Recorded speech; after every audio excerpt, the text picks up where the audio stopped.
স্ত্রী সন্তানকে নিয়ে সুখে দিন কাটাচ্ছিলেন কাঠুরে মোহাম্মদ ইমরান শেখ। 2011 সালে বিয়ে, তারপর 2 সন্তানের জন্ম। কঠোর পরিশ্রম করে তাদের মানুষ হিসেবে গড়ে তোলার স্বপ্নই ছিল তার। কিন্তু 2019 সালের ঘূর্ণিঝড় বুলবুলের পর গাছ কাটতে গিয়ে ভয়াবহ দুর্ঘটনায় মেরুদণ্ড ভেঙে যায় তার, ছিঁড়ে যায় স্পাইনাল কর্ড। সেদিন থেকে বদলে যায় তার জীবন। মাত্র 24 বছর বয়সে কোমর থেকে নিচের অংশ একবারে অচল হয়ে পড়ে এই যুবকের। আমার বাড়ির ধারে গাছ কাটতে গিয়ে গাছ দিয়ে পড়ছি আমি, আমার মেরুদণ্ড ভেঙে গেছে, যার কারণে আমার নাভির নিচেই তো কোনো কাজ করে না। আমার এই তো আমি অসহায় জীবন চালাইতে আছি, অসহায় ভাবে আছি। এখন কি করব? এখন করার মতো তো আমার কিছু নাই। আমি এখন সাহায্যের উপর চলি, পাইলে খাই, না পাইলে না খাই, এইভাবে চলতে আছে। ওষুধ খাওয়া লাগে কতগুলো টাকার।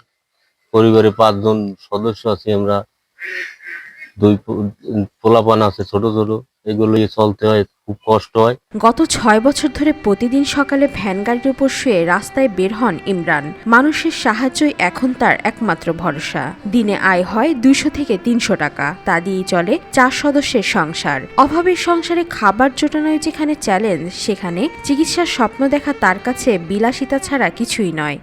আমার আব্বু যেন সুস্থ হয়ে যায়, আমি যেন লেখাপড়া করতে পারি। বুলবুল বন্যা হয়েছিল, সেই সময় গাছ কাটা দিন মজুরি দিতে যাই, গাছ থেকে পড়ে গেছে, পড়ে যেয়ে মেরুদণ্ড ভেঙে গেছে। এর থেকে ঘরে পথটা কাজ করতে পারে না, অসহায় করছি। যদি আপনারা কেউ সরকারি সাহায্য হতো, তাহলে পোলাপান আছে, ছেলে মেয়ে স্কুলে লেখাপড়া করাই দিবেন না টাকার অভাবে। ছোট মেয়ে হাবিবা মাদ্রাসায় ক্লাস 1-এ পড়ছে, আর বড় ছেলে হাবিবুল্লাহ পড়াশোনা ছেড়ে দিয়েছে টাকার অভাবে। এলাকার মানুষও ব্যথিত তাদের এই কষ্ট দেখে। ইমরান ভাই হচ্ছে আমাদের সিনিয়র বড় ভাই। উনি নাজিরপুরেরই সন্তান। উনি একজন কর্মঠ একজন লোক ছিল, উনি কর্ম করে খেত। তো উনি এক দুর্ঘটনায় গাছ থেকে পড়ে গিয়ে মেরুদণ্ড ভেঙে গেছে বা মাজার কোমর ভেঙে গিয়েছে। উনি একটা ভ্যানে, ইজি বাইক যেটা বলে, ইজি ভ্যান, অটো ভ্যানে করে মানুষের কাছে গিয়ে সহযোগিতা চায়।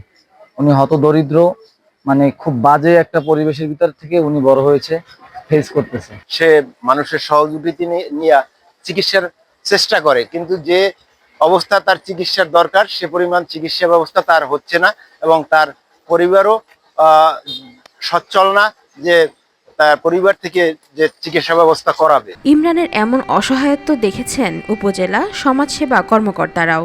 মোহাম্মদ ইমরান শেখ, সে আসলে শারীরিকভাবে প্রতিবন্ধী। একটা অ্যাক্সিডেন্টের কারণে তার কোমর থেকে নিচের যে অংশ সেটা আসলে প্যারালাইজড বর্তমানে।